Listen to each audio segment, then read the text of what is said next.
Hello and a very warm welcome to a special edition of Battlecry. I'm Gaurav Sawant. Russian President Vladimir Putin will be coming to India in December for the 23rd annual summit with Prime Minister Narendra Modi. And there is tremendous talk about Russia making a never-before-seen offer for a fifth-generation fighter jet to ink the deal on the Su-57 fifth-generation stealth fighter jet. And this offer, we are told, includes full transfer of technology, of course, in stages. So on the sidelines of the Dubai Air Show, Sergei Chemezov, the CEO of the Rostec Corporation, which is a defense conglomerate in Russia, spoke of this offer, which includes transfer of technology, manufacture in India, in stages, of course, fighter jet engines, sensors, radars, and even stealth material. So what should India make of this project or this offer? And should India go ahead with it, what would it mean for India's own AMCA fifth-generation fighter jet project? We shall discuss that in greater detail. We have the best military minds and aviators with me on this special edition of Battlecry. Air Marshal Anil Chopra, former Mirage 2000 pilot, former chief of Center of Air Power Studies, someone who incidentally did his flying instructor course with my other guest, Vice Admiral Shekhar Sinha, former Flag Officer Commanding-in-Chief, Western Naval Command, former Grey Eagle, a former fighter pilot himself, and of course, flying high as always, my colleague Sandeep Unnithan, senior journalist. But before that, a quick look at what's on offer. India and Russia are in talks for the acquisition and in some cases, co-production. Now, some of these deals could be between $10 to $15 billion over the next 10 years. So first, we'll talk about the Su-57E fifth-generation stealth fighter jet. What we are being told, full unrestricted technology transfer for the Su-57E, including licensed production in India, manufacturing of engines, sensors, stealth material, avionics, and air weapons. Joint development of the two-seat variant tailored specifically for Indian Air Force requirements, potentially permitting integration of made-in-India weapons and systems on the Su-57E. Does that mean make it a good deal for India? We debate. Additional S-400 Triumph air defense systems, and we are told up to 5 more S-400 air defense systems to complement the existing 3. 2 more are to be delivered, one by 2026 and the 5th 2027. There is a delay in the existing contract. What is also on offer are improved Kilo-class submarines. Project 636 submarines, improved versions of the Kilo-class operated by the Indian Navy. We are told these are likely to be fitted with the caliber long-range cruise missiles, can be delivered in 5 years from inking the deal, and that is likely to address India's conventional submarine shortage, and especially look at what's happening in our environment and neighborhood. What is also being discussed are 2 additional Akula-class SSNs, the nuclear-powered attack submarines, to add to the Chakra 3, which is currently being refurbished for the Indian Navy, and the lease could begin 2028. So India has signed a $3 billion deal for refurbishing and leasing the Chakra 3. This deal was inked in 2019. So let's now take this step by step. Let's first talk about the Su-57 offer. Sandeep, since you have details of conversations, what's the conversation in India about Su-57 and the Russian offer? Well, Gaurav, given the fact that China already has such a huge fifth-generation fighter fleet, it's the only country, apart from the United States, to have 2 fully functional in-service fifth-generation fighter aircraft. It's a matter of time before Pakistan also gets the fifth-generation fighter aircraft. You're going to be looking at 2 of our neighbors, not so friendly neighbors, with fifth-generation fighter aircraft. This is something that the Indian Air Force badly needs. Our own indigenous AMCA is going to be at least a decade away. And in the stopgap, we need something to fill in this gap. And that is where the Su-57 comes in. That is what the Indian Air Force is looking at. A stopgap, a couple of squadrons of fifth generation fighter aircraft to plug this gap before India's AMCA comes online by the end of the 2030s or so, a decade from now. But if we are talking about transfer of technology, if we are talking about manufacturing engines, if we are talking about avionics, is this then just two squadrons to buy for now, Air Marshal Chopra? Does that help plug the gap when it comes to air power vis-a-vis our neighbors? Thank you, Gaurav, for having me on the show with two great stalwarts, both of whom I respect. And whether we require the fifth generation aircraft, undoubtedly we need. And we need it very, very quickly. And as Sandeep mentioned, that our neighbors are already having in large numbers, especially the Chinese. And where are we? We are at LCA Mark 1. The 1A has yet to come to Indian Air Force, will perhaps come in March this year. I hope it does, because so there is a gap. If that is the state of 1A, then you can imagine how far AMCA is, and therefore there is a need for us to have something interior.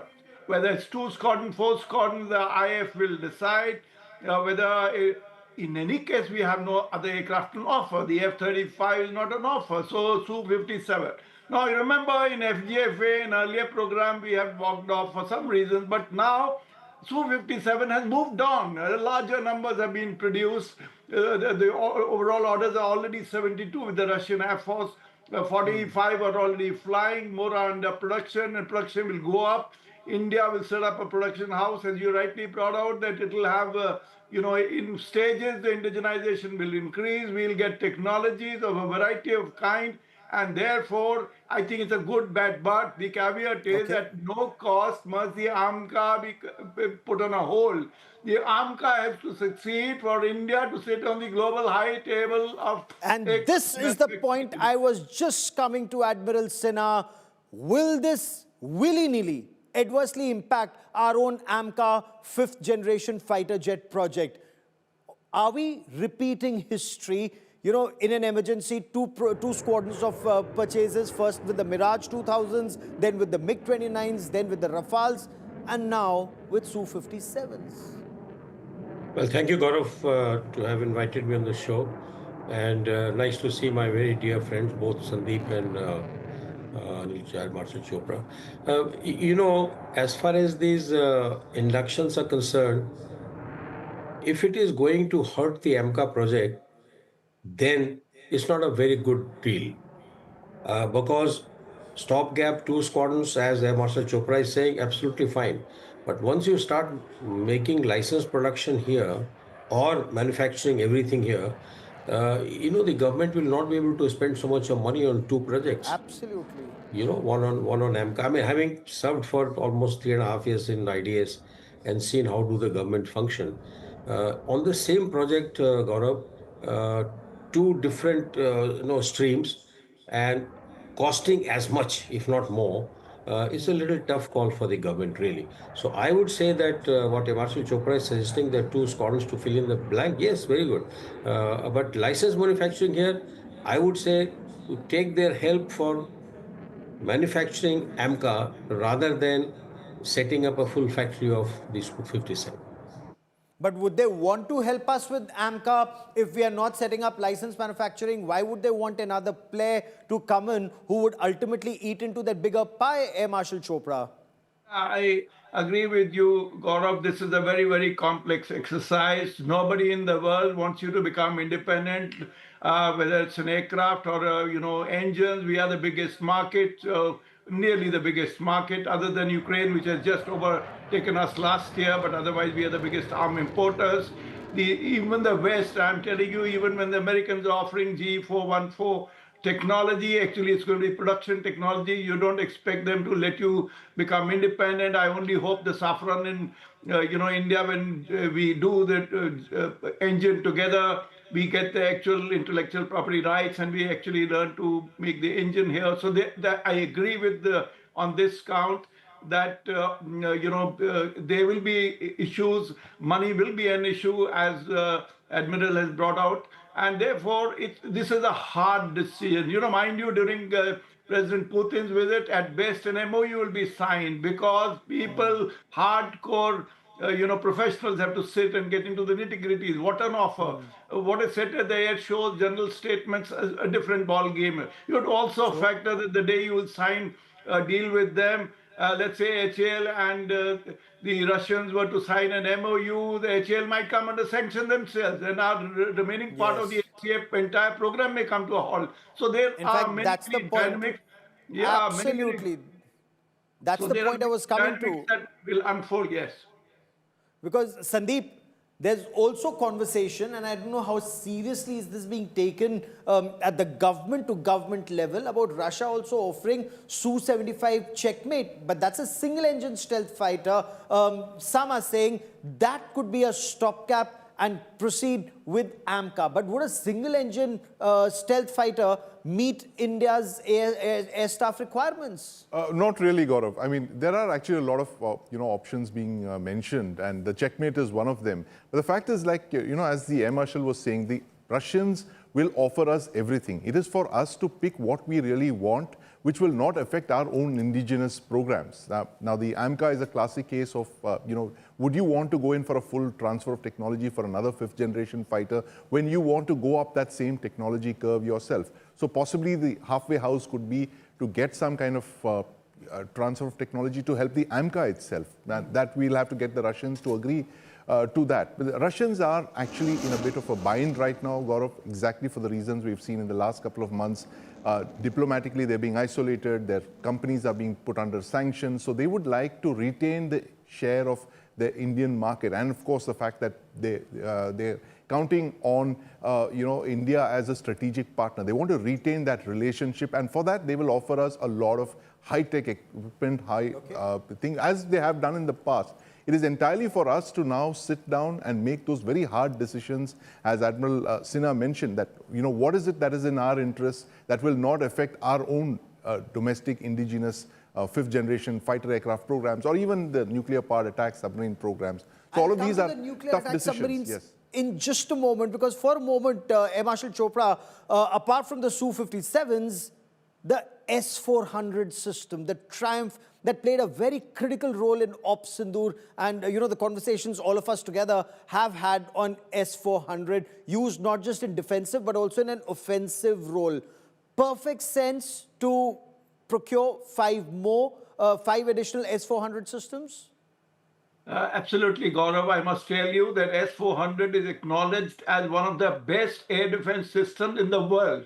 Even the Americans, the analysts have repeatedly written about it, and S-400 in Op Sindoor has proved itself and has done a great job, and we've got a world record breaking kill that we have achieved at 314 kilometers, as they mentioned. So S-400 is a great system. The government has already cleared a 10,000 crore order for missiles. Mind you, in S-400 system, there are 4 missiles of different ranges. So a set of missiles, a couple of sets of these missiles have been ordered in these 10,000 crores, but undoubtedly a country of India's continental size and the kind of threat that we have around us, 5 systems are inadequate, another 5 is required. You must remember that Israel, a small country, has got more than 10 Iron Dome systems, to defend themselves. So you can imagine the importance, and therefore you need to go for another 5. And I think that the homework has been correctly done between the Air Force and the Ministry of Defense,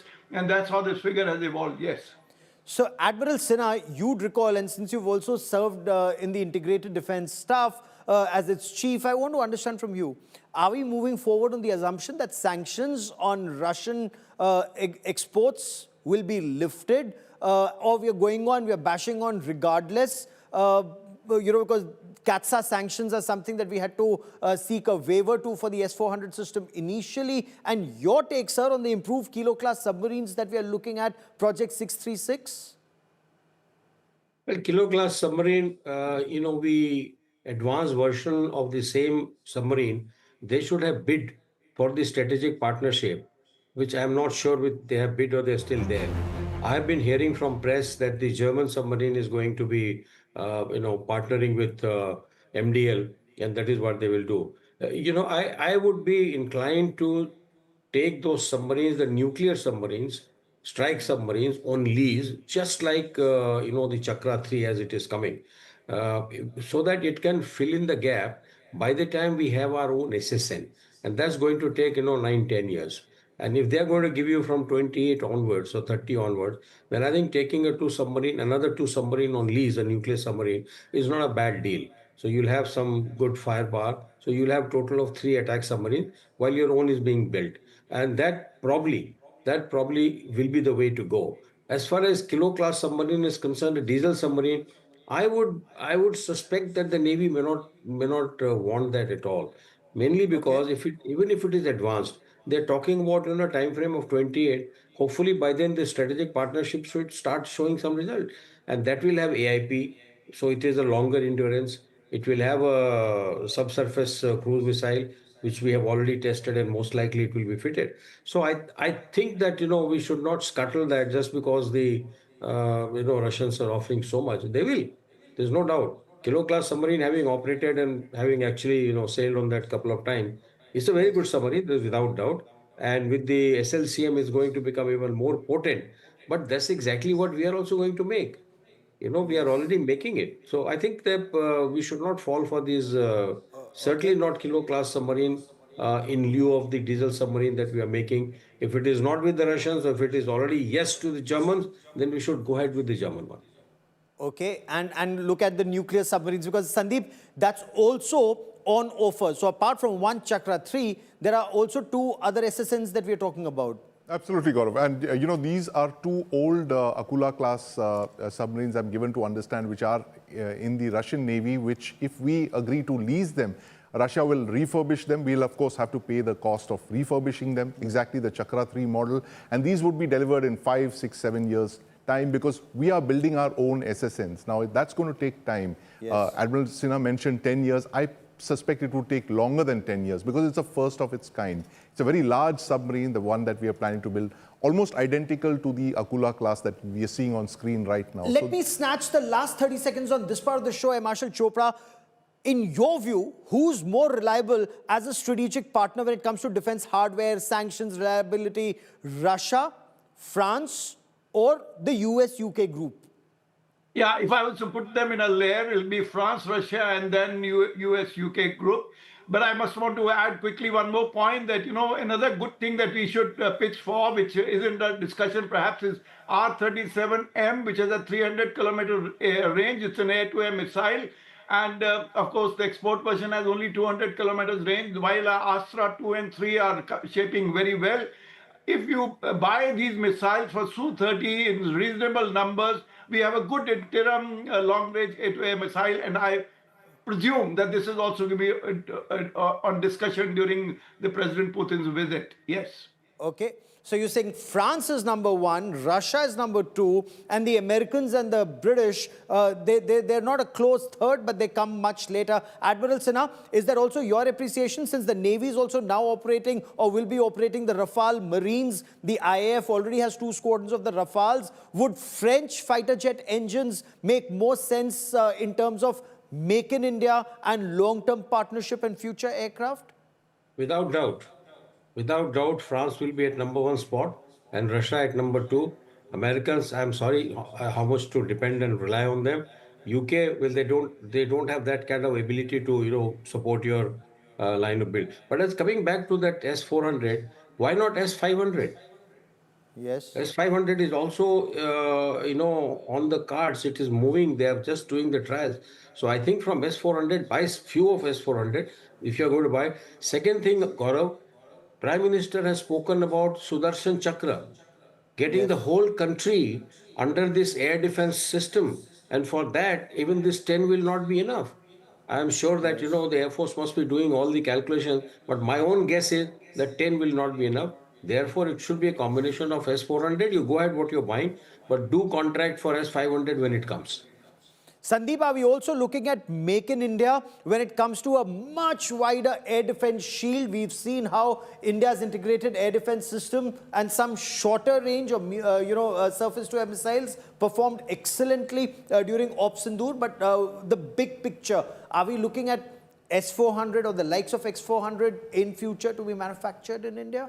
Absolutely, Gaurav. The star of the show literally was the IACCS, the Indian Air Force's Integrated Air Command and Control System, which proved its mettle. It's been long in the pipeline. The Air Force has worked very hard. They've institutionalized it. And now you have a multi-layered air defense coverage over large parts of North India. And we've seen their impact during Operation Sindoor. And all of these missiles, Gaurav, they are literally plug and play into that. The S-400 is the outermost tire of this missile shield that we have. And the other smaller missiles are the lower end of it. And if the S-500, for instance, comes, it will be the upper end of this spectrum. Now, the thing is that India also has its own ballistic missile defense programs. We have the DRDO that's working on projects like the Project Kusha, which is a long-range surface-to-air missile project like the S-400.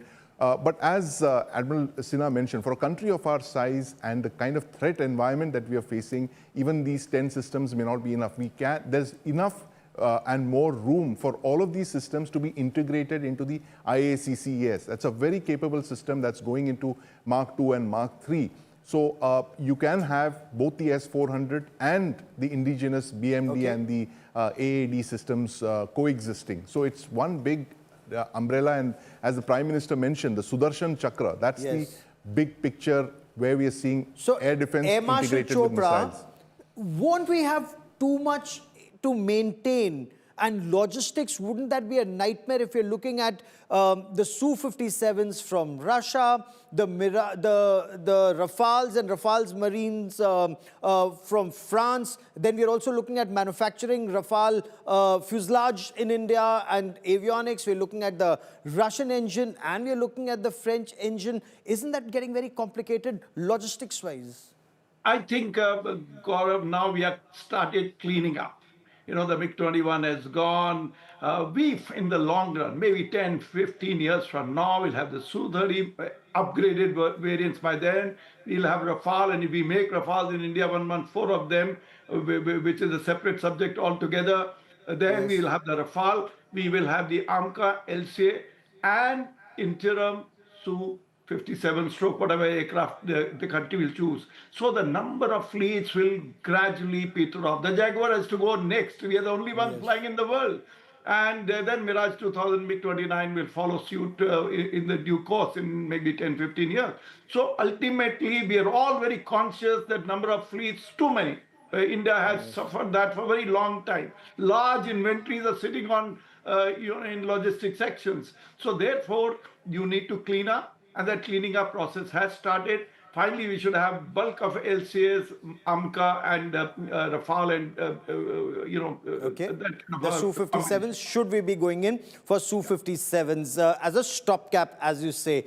Brilliant conversation. Let's see in what direction is the country moving forward. But one word, yes or no. Should we be going in for the Su-57s as a stopgap, without it impacting the AMCA project in the long run? Let me start by you, Air Marshal Chopra, yes or no?